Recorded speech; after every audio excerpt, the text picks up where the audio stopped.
फिरायला येण्यासारखं तुम्ही येऊन कुठे इथे उभं आहे आणि आमच्या समोर पेपर चालतात आणि फोनाफोनी करताय तुम्ही. थोडं हलक्यात घेतलं ठीक आहे. बसा नका. हलक्यात घेऊ नका. जिल्हा नियोजनाच्या बैठकीत पालकमंत्र्यांचा अधिकाऱ्यांना इशारा. अधिकारी सर्वच प्रश्नांवर अनुत्तरित.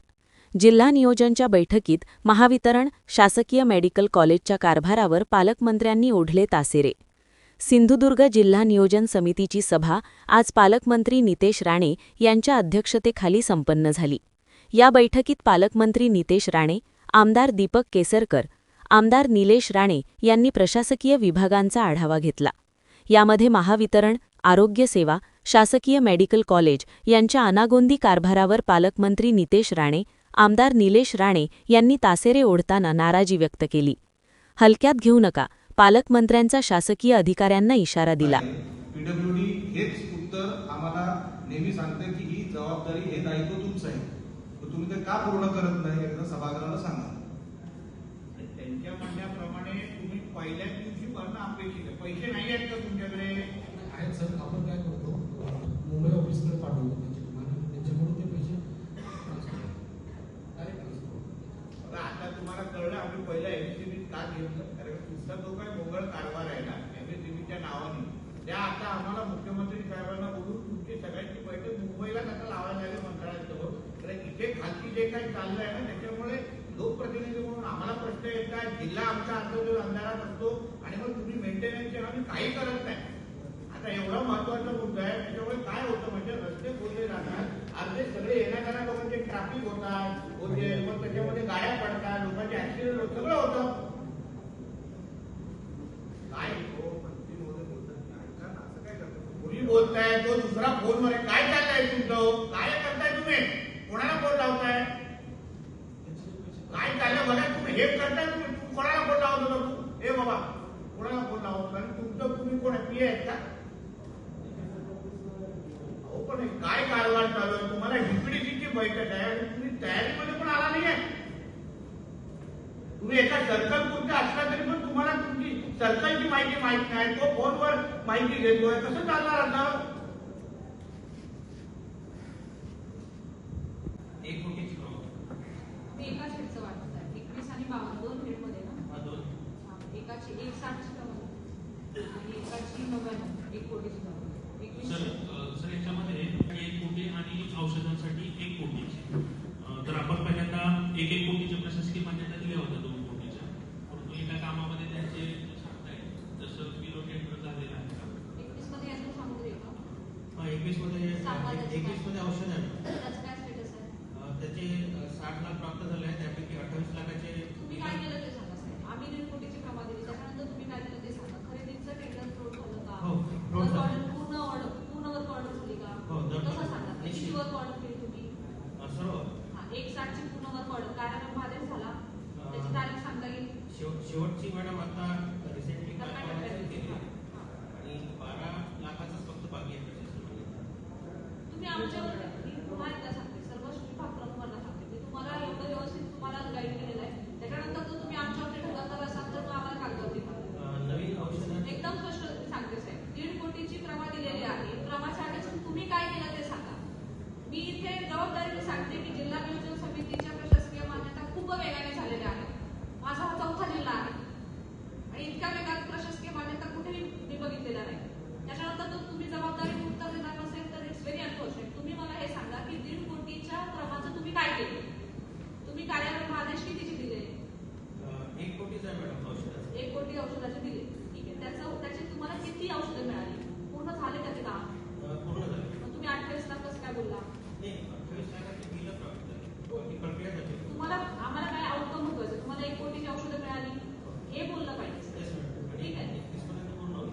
ठीक आहे. आणि उरलेली औषधं तुम्हाला 31 तारखेपर्यंत मिळतील. दुसरं जे फेड आहे तुमचं 52चं, त्याच्यामध्ये काही यंत्र सामुग्री आहे का सेवा आहे, काय आहे? त्याच्यामध्ये यंत्र सामुग्री आहेत. 5 इन्स्ट्रुमेंट होते त्याच्यामध्ये. बरोबर. त्याच्यापैकी 1 इन्स्ट्रुमेंट प्राप्त झाला आहे. तुम्ही प्रेग्नेंट आहात असं करून दुसऱ्याला रेफर केलं की गोव्यात जाऊन तिने तपासलं तर तिच्या पोटात ट्युमर होतं. त्या प्रेग्नेंट नव्हत्या, पोटात ट्युमर होता आणि तुम्ही त्यांना रेफर केलं गोव्याला की तुम्ही प्रेग्नेंट आहात म्हणून. हे असंच कारभार जर तुम्ही करणार असाल, आम्हाला सगळ्यांना या विषयावर आक्षेप आहे. तुमच्याबद्दल हिंसाक अनेक तक्रारी मी मंत्री महोदयांना लेखीच देणार आहे. तुम्हाला व्यवस्थित जर काम करायचं नसेल तर काय जबरदस्ती नाही, गव्हर्नमेंट जॉब आहे. तुम्हाला नेमकं काय करायचं ड्युटीवर बसून, हा आमच्या समोर आता प्रश्नचिन्ह पडला. अनेक गोष्टी सांगण्यासारख्या आहेत, पण ह्या सभागृहाला कळलं तर ते तुमच्या त्या इमेजला, त्या खुर्चीला ते व्यवस्थित वाटणार नाही. तुम्हाला ह्याच्यातून मार्ग काढायचा आणि प्रत्येकाला रेफर टू गोवा कशाला? म्हणजे एका महिलेचं उदाहरण मी तुम्हाला सांगितलं. तुमच्याकडे तेवढी तपासाची यंत्रणा नाही, ती महिला ती प्रेग्नंट नाही, तिला ट्युमर आहे, हे तर एक उदाहरण सांगितलं. असे अनेक उदाहरण आहेत. सन्मान्य मंत्री महोदयांकडे पण असतील, आमच्याकडे आहेत, असे अनेक लोकप्रतिनिधींकडे असतील. साहेब, मी मनापासून सांगतो, या व्यक्तीचे इतक्या तक्रारी आहेत. मला सभागृहात काढणं हे भाग झालेलं आहे. आपल्याला जर ह्याच्यातून स्वतः सुधारायचं नसेल तर सांगून टाका. लेखी दुसरीकडे कुठे तुम्हाला जायची इच्छा असेल तेही सांगून टाका. आणि पण कारभार आम्हाला असा चालणार नाही. तुम्हाला याच्यावरती काय म्हणायचं सांगा. तुम्ही रिव्हर टू गोवा हे कधीतरी पॉलिसी थांबवणार आहेत की नाही? कलेक्टर मॅडम, आपण यांच्याकडून सातत्याने पालकमंत्री महोदय यांच्याकडून आपण सातत्याने यांच्यावर लक्ष पाहिजे, कारण का अनेक गडबडी चालू आहेत. आता त्याच्यापेक्षा जास्त मी काय बोलत नाही. बाकी तुमच्यावर आता तुम्हाला याच्यातून मार्ग काढायचा असेल तर तुम्ही काढा. काय म्हणतात ना साहेबांच्या इथे काय आरोग्य संदर्भात त्याच्यामध्ये सिव्हिल सर्जन आणि डी तुमच्या दोघांच्या खांद्यावर तुम्ही पण तेवढं जबाबदारी तुम्ही उठा. तुम्ही मजा ऐकत बसू नका, कारण का आपल्या जिल्ह्याच्या आरोग्य व्यवस्थे संदर्भात लोकप्रतिनिधी म्हणून किंवा आम्ही लोकप्रतिनिधी नसलो, जिल्ह्याचे नागरिक तरी आहोत ना, माणुसकीच्या दृष्टिकोनातून तरी आपण बघायला पाहिजे ना. आता हा विषय जो आमदार साहेबांनी सांगितलं, आपल्याकडे निदान होणं हे तरी केवळ अपेक्षित आहे.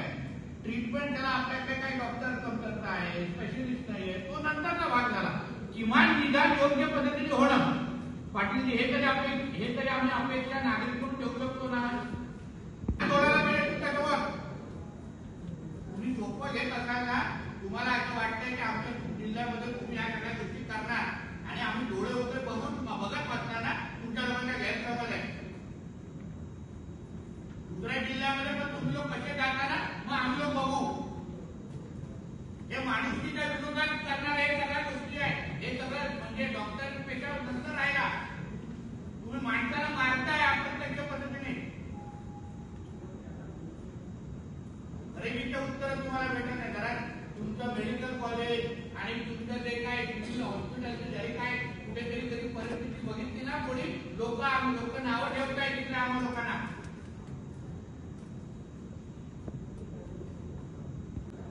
यावर्षी आपल्याला औषधांकरिता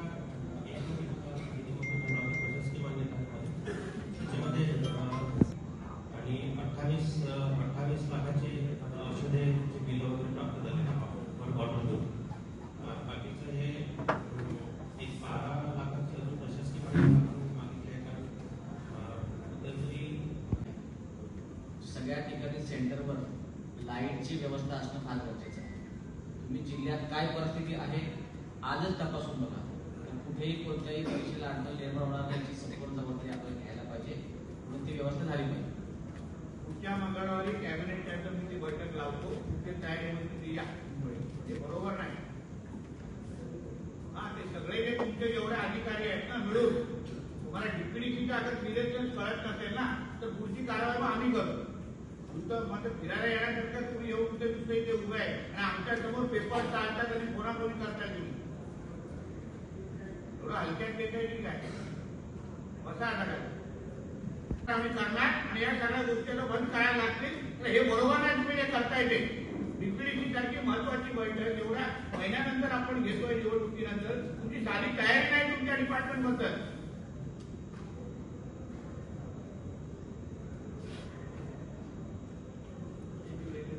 अध्यक्ष महोदय, एक विनंती आहे. आपण एक बैठक मुंबईमध्ये आयोजित करावी संबंधित सगळ्या अधिकाऱ्यांची आणि सचिवांची, म्हणजे दूध का दूध पाणी का पाणी होईल. बैठकीमध्ये आपण जे काही प्रश्न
त्या कामांचं काय status आहे? सगळ्या वर्क ऑर्डर दिलेले आहे बरं. सगळं 71 171 कामांच्या वर्क ऑर्डर झालेल्या आहेत. त्याची मुदत कधीपर्यंत आहे कामांची?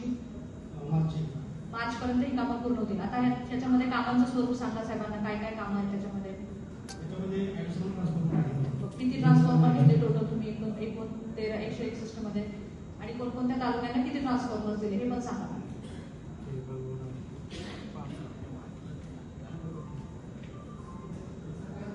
अधीक्षकांना हे सर्कल ऑफिसर इट्स ओके, तुम्ही सांगा.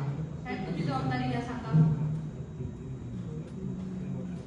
ती चालू होणार, वीज जाण्याचे प्रमाण वाढणार आणि त्याच्या आगीत आपण अगर पैसे आणत असू तर तुम्ही खर्च पण बरोबर करत नाही असा माझा कमी आहे. सर हे जे पुढचा आपल्या आता सर्कल पुढचं बोलत असला तरी पण तुमचे प्रमुख नसल्यामुळे तुम्ही पूर्ण जिल्ह्याचा आढावा देत नाहीत आम्हाला. अध्यक्ष महोदय, काय त्याच्यामध्ये एक फक्त ऍड करतो, एमएससीबी जिथे जिथे कामं करते एकतर काम स्लो चालू आहे. अध्यक्ष महोदय स्वतः विषय ते बोलत आहे. तुम्ही काम समजा आटपलं तुमचं आज, तर ते परत भरणार कोण? पीडब्ल्यूडी करणार की आमचं खातं करणार? ह्याच्यावरती तो खड्डा राहतो तिथे महिनोमहिने. एकदा अध्यक्ष महोदय आपल्या माध्यमातून या विषयाचा कुठेतरी निवारा लागला पाहिजे. एकदा तुम्ही लाईन टाकायला सुरुवात केली तर ती बुजवणार कोण? तुमचं डिपार्टमेंट बुजवणार आहे, ते परत सपाटीकरण करणार कोण? पीडब्ल्यूडी करणार आहे. मग तुम्ही वेगळा निधी कोणाकडून मागणार आहात? एकदा अध्यक्ष महोदयांना ते तोही विषय क्लिअर करा की तुम्ही खड्डा खोदल्यानंतर आता अंडरग्राऊंड केबलिंगची कामं सुरू आहे, जी काय दिसतंय ती. फिरायला येण्याकरता तुम्ही येऊन कुठे इथे उभे आहे आणि आमच्या समोर पेपर चालतात आणि कोणाकोणी करतात थोडं हलक्यात ते काही काय बसा नका.